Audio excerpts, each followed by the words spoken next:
আচ্ছা, ভালো আছেন? বসেন।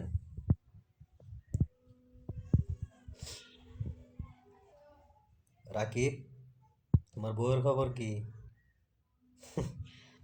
আচ্ছা, ঠিক আছে, আমি কথা বলি, সংক্ষেপে শেষ করবো আর কি। বিষয়টা হইতেছে যে এটা তো আপনারা জানেন, যেহেতু আপনাদের এলাকা।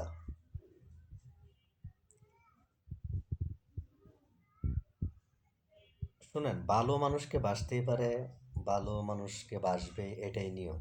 আসলে ভালোবাসাটা হচ্ছে বিবাহিত অবিবাহিত তো আর দেখে না।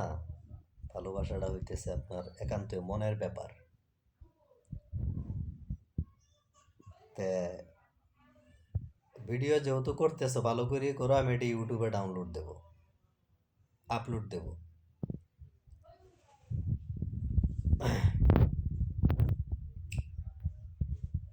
তো সে খুব চালাক এবং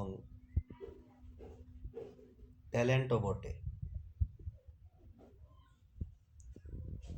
আমি যে কথাটা বলতে চাইতেছিলাম সেটা হচ্ছে যে ভালো মানুষকে বাসে, ভালো মানুষকে বাসতেই পারে,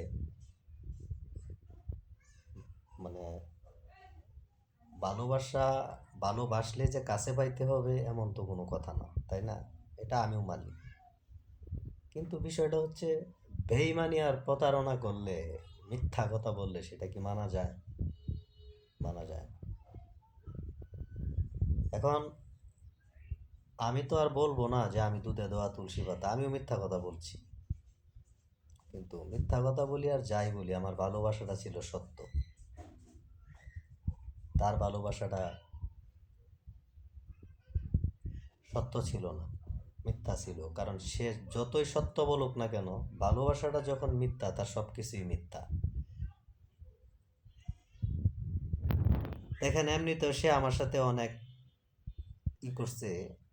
লাস্ট পর্যায়ে একটা বাটপারি করলো তার হাজব্যান্ড বিদেশ থেকে আসার আগে, মনে হয় 1 সপ্তাহ আগে। বলল সে আর চাপ নিতে পারতেছে না, তার শ্বশুর বাড়ির, তার মানসিক চাপ, যে কোনো ধরনের প্রবলেম, সে একটু শান্তি চায়। তখন আমি বললাম যে ঠিক আছে, শান্তি যেহেতু চাও তাহলে তুমি আমাদের বাড়িতে চলে যাও, মার কাছে চলে যাও। সে বলল যে হ, আমিও এটাই ভাবতেছি। পরে মার সাথে আমি কথা বলছিলাম,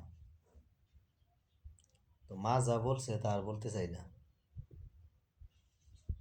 ও হচ্ছে আমার সাথে সম্পর্ক করছে হলো শারীরিক সম্পর্ক করার জন্য, মূলত আমাকে ভালোবাসার জন্য না। তো আমার যতটুকু মায়া তার প্রতি, তার এক বিন্দু ছিল না।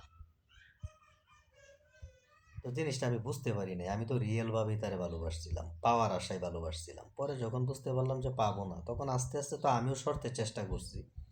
কিন্তু তার মতো আমি বেইমানি আর প্রতারণা করি নাই, যে হঠাৎ কথা বলা বন্ধ করে দেওয়া, এই সেই মিথ্যা অপবাদ দেওয়া, এগুলা করিনি।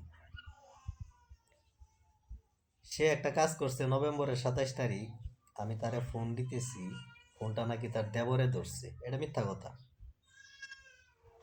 ধরে আমার অকট্ট ভাষায় গালিগালাজ করছে। সে আমার এটা বুঝাইলো যে মানে তার দেবর জিনিসটা জানা গেছে, আমি যেন আর কল মেসেজ না দিই।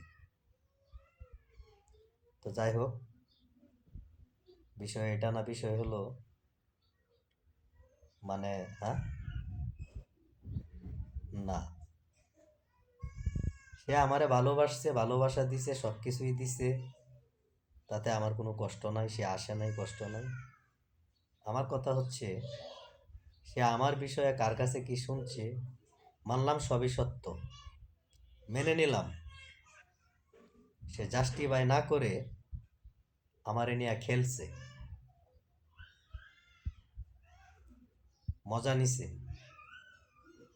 আনন্দ করছে, মানে কলা দেখায় যেমন বান্দর নাচায়, তাহলে আমিও একটু নাচাই। নাচাবো আরো পরে। তার স্বামী মাত্র দেশে আসছে, দেখি সামনে কি করা যায়। তার দেবরেও চিনি, তার স্বামীরেও চিনি, তার শ্বশুরবাড়ির আশেপাশে যত লোকজন আছে প্রায় অধিকাংশ লোকজনরই আমি চিনি। হয়তো তার সাথে আমি বলি নাই, যদি নাম আলম কইছি শুভ, যদি নাম শুভ কইছি আরিফ, যাতে না চিনতে পারে। তো যাই হোক, তো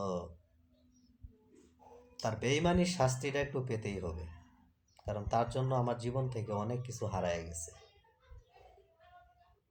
অনেক কিছু হারাইছে।